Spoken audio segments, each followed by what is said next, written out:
You can basically divide farmers into two groups right now. Those that are grain farmers or maize farmers in particular, they've seen their product go up 44% in price, and over a 2-year period, over 100%. So they're making good money. They're buying Mercs at the moment, no problem whatsoever.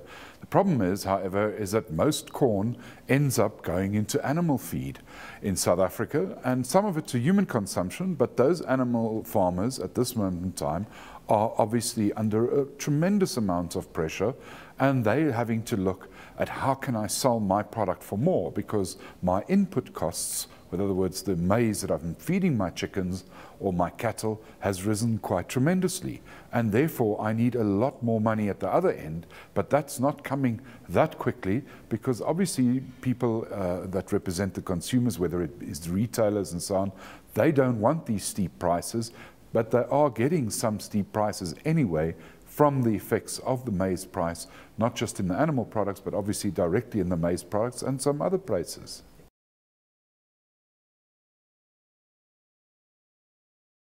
I think the drought is very difficult to predict, but I would say the effect is probably, if you look at the Federal Reserve Bank in America, is predicting that this is going to increase inflation in America for the next 18 months. So I would suggest that in South Africa's case, it would be more or less similar. Obviously, we also have a rand effect that may make the prices last a little or be a little bit higher here, and that our food makes up a bit more of our basket for our consumers. So the price effect, I think, is going to last roughly about 18 months or so. That's the best guess. And if we look at that situation, there is obviously a lot of pressure going to come onto consumers at a time period when it's unlikely that you're going to get similar sort of salary increases to the sort of food price increases that we're likely to see.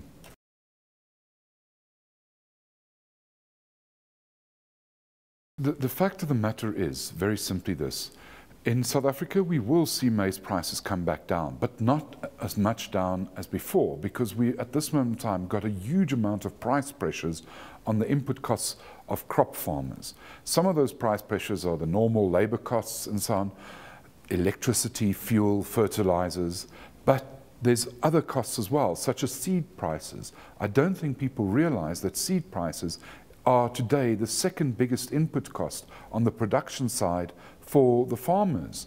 So after fertilizers, seed prices are today the biggest input cost. And if you look at the price increases in seeds, for example, over 17%, close to 18% for the last 18 years, every year, that's going to be a problem. And on top of that, we have a merger in that industry, which may add another 12 to 15% on top of the sort of seed price increases that we're getting every year. And that's obviously going to impact, at the end of the day, on the floor that the maize price of the maize price that the farmer can charge. And essentially, we as consumers and as other people in the production process are not going to get the same decline in prices that the rest of the world is going to see.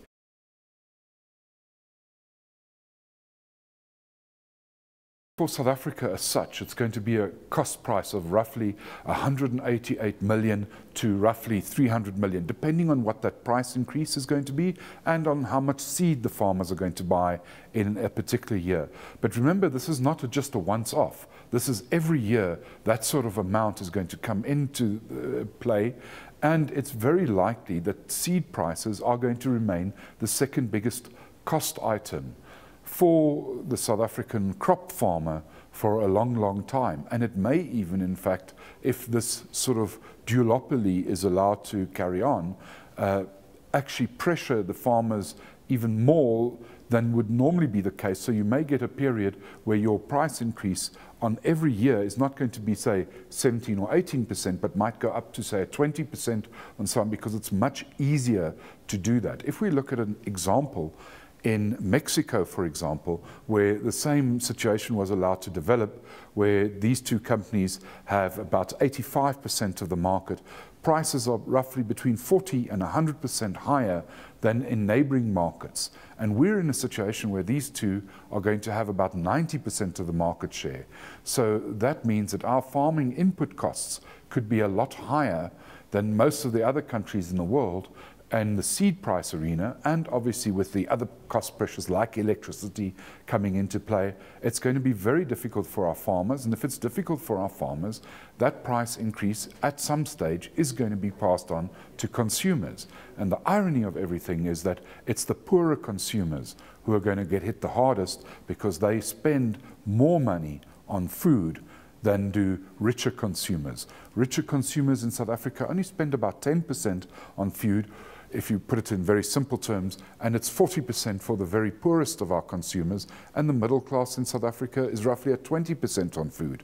So we can see where these sort of seed price increases, electricity price increases that are going to be input costs to farmers is going to end up being paid by poor consumers, middle income consumers, and South Africans in general.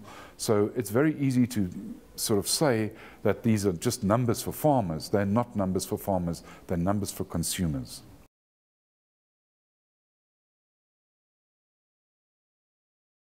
If I were to tell people that our total labor costs per hectare on a farm is today lower than the seed costs, you would be very surprised, because you would think these are the things, how can they cost more, roughly 60% more than the farming costs or the farmer pays for labor. If we had that sort of labor increase, we would be at this moment in time saying this is not a storm in a teacup.